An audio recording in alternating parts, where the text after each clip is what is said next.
last thing I wanted to take a quick look at is, so this is our code from lab 2 years ago now. I forget that I graduated like 2 years now ago, but so just taking a quick look at some code that we wrote for last year. This is going to be our 2 years ago. This is our teleOp from 2 years ago, and let's take a quick step-by-step look.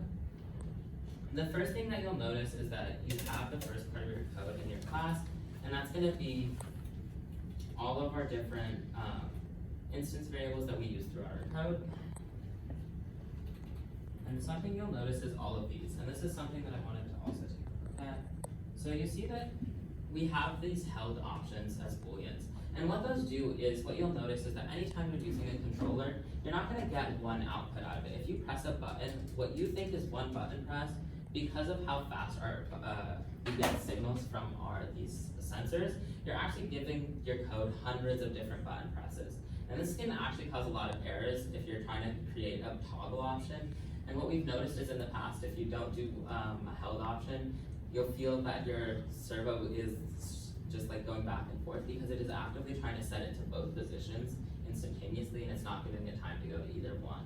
So what we have to do is we have to find a way of saying, okay, how do I say take the first input and don't change it until I press it again?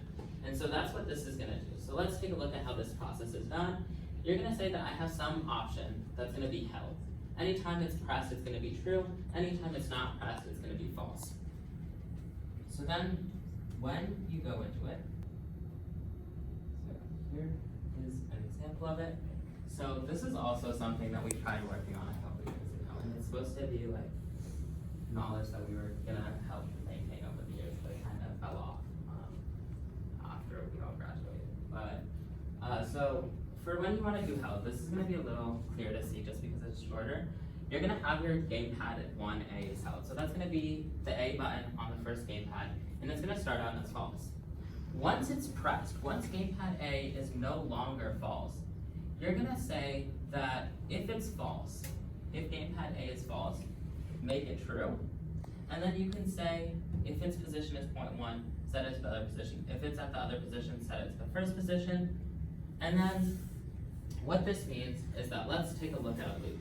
So initially, gamepad A, I press it, it's gonna be true. It's gonna go here, and because it's the first run through, gamepad 1A is held is gonna be false.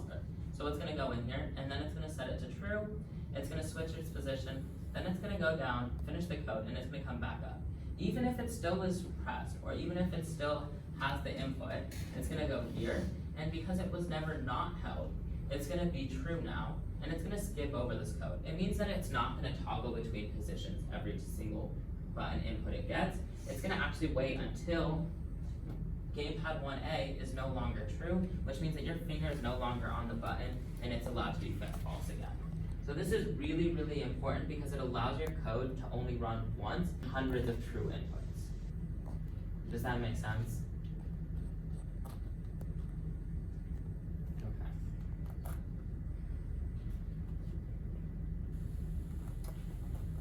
So, okay. Yes. So I was told to give about 10 minutes for questions. So, does anyone have any questions?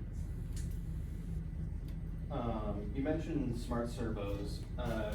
My understanding of them is that they are a continuous servo that is also able to be swapped over to act as a 180-degree servo. So smart servos are both continuous and 180, but beyond just being 180, they can also set specific starts and finishes. So they're actually like ranges of motion are up to 270 degrees, but I think it's as little as like 45 or 50 degrees. So this allows us programmers to not have to find the specific degrees that we need, and we can kind of physically tell it, these are the bounds that I need you to be at. So whatever I want my 0 in one position or my -1 in one position to be, I can kind of make that decision there. And I can also send out the Rala tribal knowledge thing because it also has the instructions to how to program those, which can be really tricky for the first time you guys code it.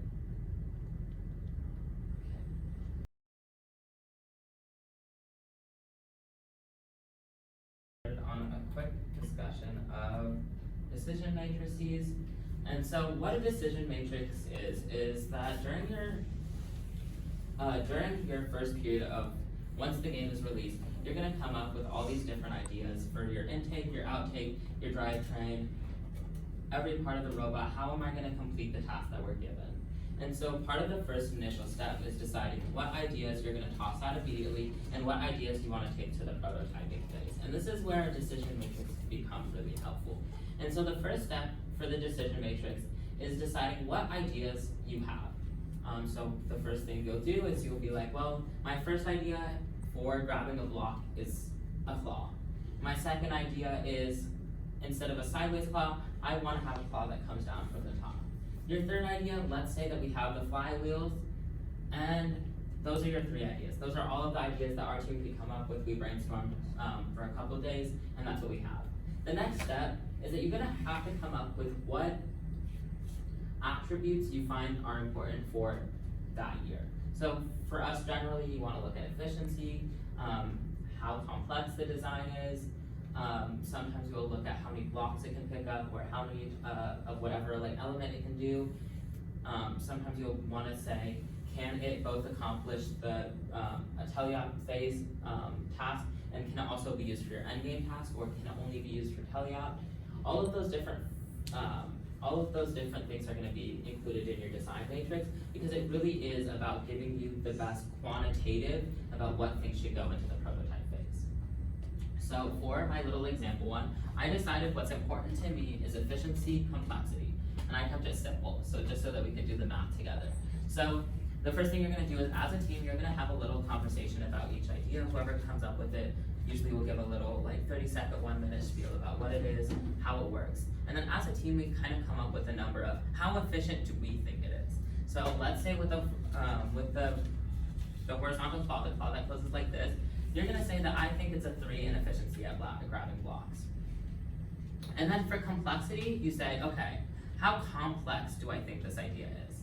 Well, it's pretty simple to pick up a block, so it's going to have a high rating on my complexity, because you want it, high numbers are good, and that means it's simpler. Low numbers are bad are not bad, but they're just not ideal, and it just means that they're going to be more complicated or less efficient. And so the higher the total number is, the better that idea is. So for this one, we're going to give it a 3 and a 4, and that's going to give it a total of 7. The next idea, let's say we have our flywheels, and the flywheels are going to be the most efficient. They're going to grab blocks super quickly. They're really good at grabbing it even from different orientations, but the problem is that they're probably the most complex design option, so then they get a 5. The next one is going to be our vertical claw, and it's going to be not efficient at all to grab things from block at the top, and it might be the simplest design. So that gave it a total of 6. So now we've kind of given them quantitatively how well that we think they're going to work. We can now decide which ones we want to prototype. So say we want to prototype 2 of these. Which ones, based off quantitative analysis, would you want to prototype? Ideas 1 and 3. Ideas 1 and 3, because they gave us the best total ranking of the different attributes that we found important. So, does this mean that these are actually your best 2 ideas? Not necessarily. So this is where we come up with some of the drawbacks of your decision matrix. Initially, is what we notice is that we are giving the same power to efficiency as complexity, right? Which aren't necessarily equals in our minds, right? We think that we can put in more work now if it means that's going to be 10 times more efficient. And that's okay. Those are the attributes that we've decided are important, but we need to do some changing to it. So instead of saying that the voting power of efficiency is 1, we can weight it, and we can get what we call a weighted decision matrix. So we can give our efficiency a power of 1.5, and now all of these different numbers are going to be multiplied by 1.5, so that you can say that efficiency to you is significantly more important than complexity, and it allows us to change it. So now if we change the voting system, and we say that this one is worth 1.5 times,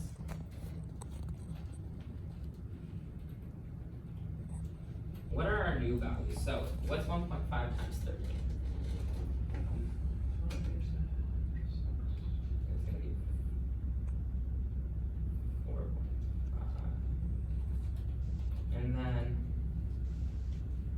4, it's gonna be 6.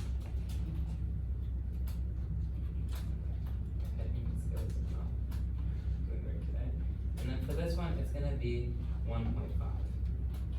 So now with our new totals, what we're gonna notice is that we have 8.5, 7, and 6.5. Yeah, 6.5.